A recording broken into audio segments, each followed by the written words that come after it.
नमस्कार दोस्तों, हमारे चैनल में आप सभी का स्वागत है। मैं हूं अनुष्का और आज के इस वीडियो में मैं आपके साथ निर्मला सीतारमण जी की जीवनी साझा करने वाली हूं। तो आज के इस वीडियो को आप सभी अंत तक देखें। वीडियो पसंद आती हो तो लाइक शेयर सब्सक्राइब अवश्य करें। तो दोस्तों, वित्त मंत्री निर्मला सीतारमण 1 फरवरी को 5वीं बार केंद्र बजट पेश करेंगी। 2022 का बजट पेश करने वाले वित्त मंत्री का भाषण लगभग 1.5 घंटे लंबा था, जबकि साल 2021 का बजट भाषण 2 घंटे और 40 मिनट तक चला और भारतीय इतिहास में सबसे ज्यादा लंबा था। आपको हम बता दें कि वर्तमान मंत्री निर्मला सीतारमण एक भारतीय राजनीतिज्ञ है जो भारत के कॉरपोरेट मामलों के मंत्री के रूप में कार्य करती हैं। निर्मला सीतारमण साल 2014 से राज्यसभा सांसद हैं। इससे पहले इन्होंने भारत की रक्षा मंत्री, वित्त और कॉरपोरेट मामले को रक्षा मंत्री, राज्य मंत्री और वाणिज्य और उद्योग मंत्री के रूप में कार्य किया है। आपको बता दें कि निर्मला सीतारमण का जन्म 18 अगस्त 1959 को मदुरै में सावित्री और नारायण सीतारमण के घर हुआ था। सीतारमण के पिता मुसीरी तिरुचिरापल्ली से थे और उनकी मां के परिवार की जड़ें तिरुवेकांडू और तमिलनाडु के तंजावुर और सलेम जिलों में थी। निर्मला सीतारमण का जन्म एक तमिल अयंगर ब्राह्मण परिवार में हुआ था और उनके पिता भारतीय रेलवे में कर्मचारी थे। निर्मला सीतारमण ने अपनी स्कूली शिक्षा मद्रास और तिरुचिरापल्ली से पूरी की है। उन्होंने सीता लक्ष्मी रामास्वामी कॉलेज तिरुचिरापल्ली से अर्थशास्त्र में कला स्नातक की डिग्री पूरी की है। 1984 में वह जवाहरलाल नेहरू विश्वविद्यालय जेएनयू से अर्थशास्त्र से मास्टर्स ऑफ आर्ट्स और एमफिल पूरा करने पर दिल्ली चली गई। निर्मला सीतारमण की मुलाकात अपने पति परकला प्रभाकर से जेएनयू में पढ़ाई के दौरान हुई थी।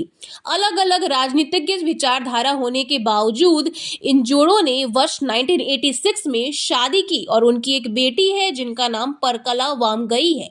परकला प्रभाकर कांग्रेस विचारधारा के थे, जबकि सीतारमण का झुकाव भाजपा की ओर था।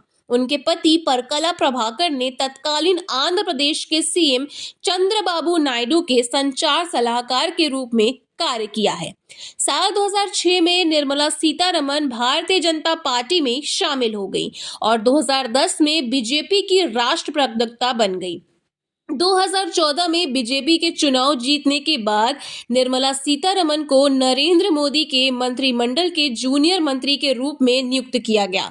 जून 2014 में सीतारमण को आंध्र प्रदेश से राज्यसभा सांसद के रूप में चुना गया।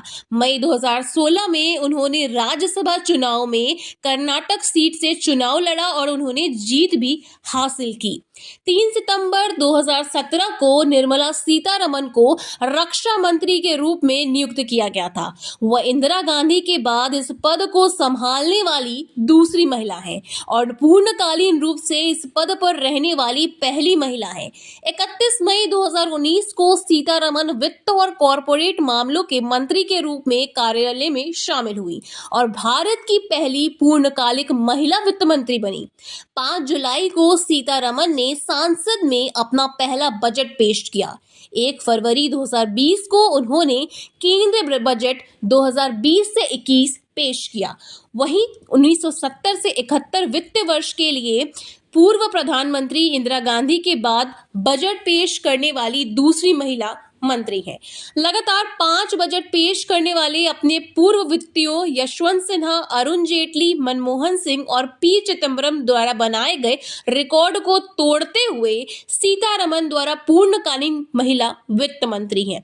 आपको हम बता दें कि उन्होंने नेशनल मीडिया सेंटर में एक प्रेस कॉन्फ्रेंस के जरिए आत्मनिर्भर भारत अभियान के 20 लाख करोड़ के तहत पैकेज का अनावरण कोविड के दौरान किया था।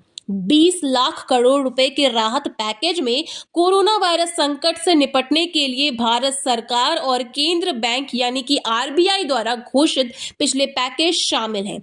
आपको हम बता दें कि प्रधानमंत्री और वित्त मंत्री दोनों ने ऐसा संकेत किया है कि यह विशाल पैकेज भारतीय अर्थव्यवस्था को पुनर्जीवित करेगा और महामारी के बीच सभी क्षेत्रों के लोगों का समर्थन करेगा।